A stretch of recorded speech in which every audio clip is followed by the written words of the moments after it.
I've always loved what I do. I'm passionate about getting people out to connect with nature, and I've always felt that gardening is a way to not only nurture our surroundings, but to nurture ourselves.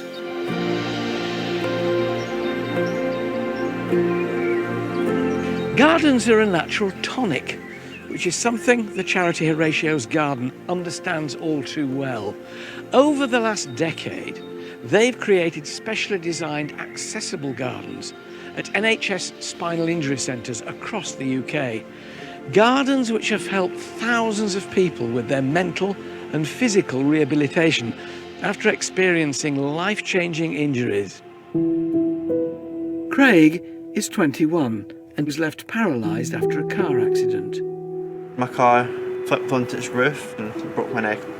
I tried to turn the engine off because it was still on, and I couldn't do that. I couldn't move my arms. I tried to kick my legs and there was nothing was happening. When I woke up from the coma, I was fully paralysed. I was just in such a whirlwind to take it all in. I didn't want to be on earth at that point. Craig found his injuries and a 9-month stay in hospital extremely difficult to deal with, something which didn't go unnoticed by hospital staff. One of the ward nurses suggested he go out to Horatio's garden. When I went out to the garden for the first time, it was like a blast of fresh air. There was loads of flowers out and bees working everywhere. It was a feeling of back to real life. Craig met head gardener Sally and the volunteers who run the garden, and life began to feel a little brighter. Doing the garden with Sally was definitely a big impact on my hand function and changed what I thought I could do. Can you get hold of that? Do you think you can peel it off? Being in the garden has helped a huge amount. Just watching him grow, his confidence, his sociability, it was just wonderful to see. Wow, that is lovely. I don't think I'd be where I am with my rehab without a charity like Horatio's Garden. Without it, I don't think I would have lasted long emotionally. Spinal injuries are traumatic, life-changing events, and often patients find themselves living on hospital wards for an average of 6 months with little privacy or access to the outside world, all while trying to deal with what's happened to them. The idea of creating a garden for patients to use came from a 17-year-old aspiring doctor, Horatio Chapple.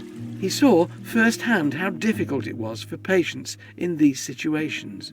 When he was volunteering in the Spinal Injury Centre in Salisbury, he was really struck by the fact that there wasn't anywhere to be outside. And this sort of bothered him. So we started fundraising.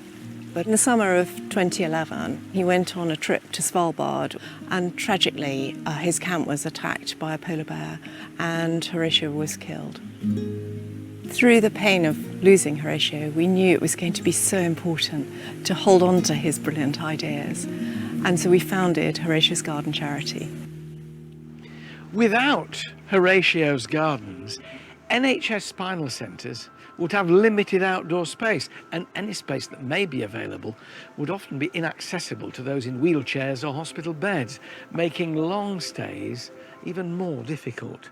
But perhaps one of the most important aspects of having these gardens is that they offer patients, their loved ones, and even staff a chance to spend time together away from the ward environment.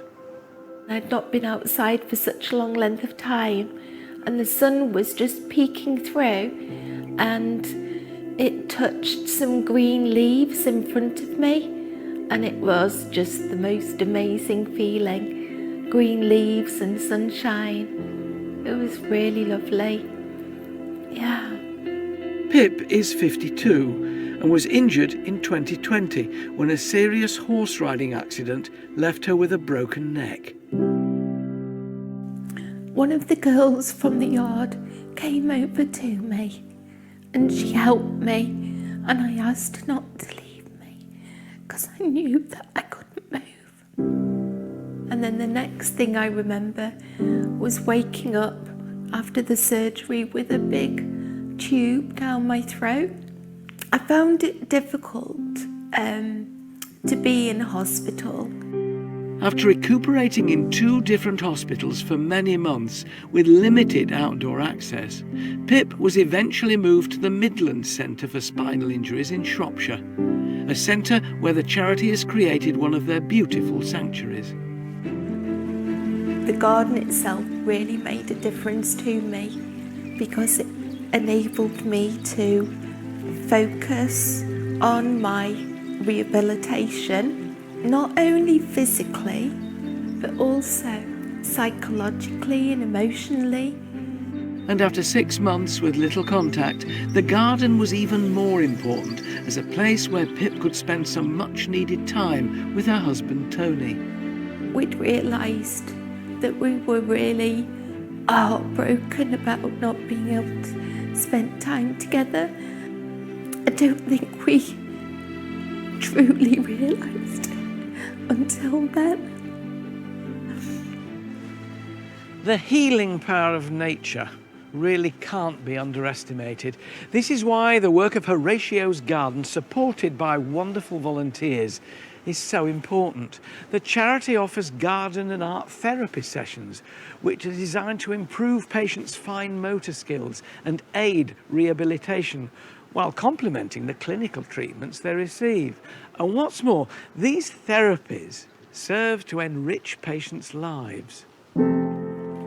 As was the case for 11-year-old Scarlett. Do you want to play some netball? She had a cavernoma in her spine, a rare condition where a cluster of abnormal cells begin to bleed. She was rushed into emergency surgery, but the family were told she could be left paralysed. We went into the intensive care area and Scarlett was very drowsy. It was awful. You little girl's there and you're helpless. We were told about Horatio's Garden, and it was somewhere where Scarlett could just be her and just have some fun. Scarlett became involved in the arts therapy, which she particularly enjoyed. In Horatio's Garden I made a wonky teddy bear and a cushion. I'll give it a little cuddle at nights. Horatio's Garden gave me like a breathing space and that I could forget things. It made me feel a bit more like myself. Horatio's Garden wants to continue to build on work they're already doing by creating a garden in every NHS spinal injury centre in the UK. Your generous donation will mean that many more people will benefit from the natural tonic of gardens at the most difficult time of their lives. So please, give whatever you can. To give by phone, call 0800 011 011. Calls are free from mobiles and landlines. To donate £10, text GIVE to 70121. Or to donate £20, text GIVE to 70120. Text costs your donation amount plus your standard network message charge, and 100% of your donation will go to Horatio's Garden. For full terms and more information, or to make a donation online, visit the Lifeline website at bbc.co.uk/lifeline. Or, if you'd like to post a donation, please make your cheque payable to Horatio's Garden and send it to Free Post BBC Lifeline Appeal, writing Horatio's Garden on the back of the envelope. Thank you.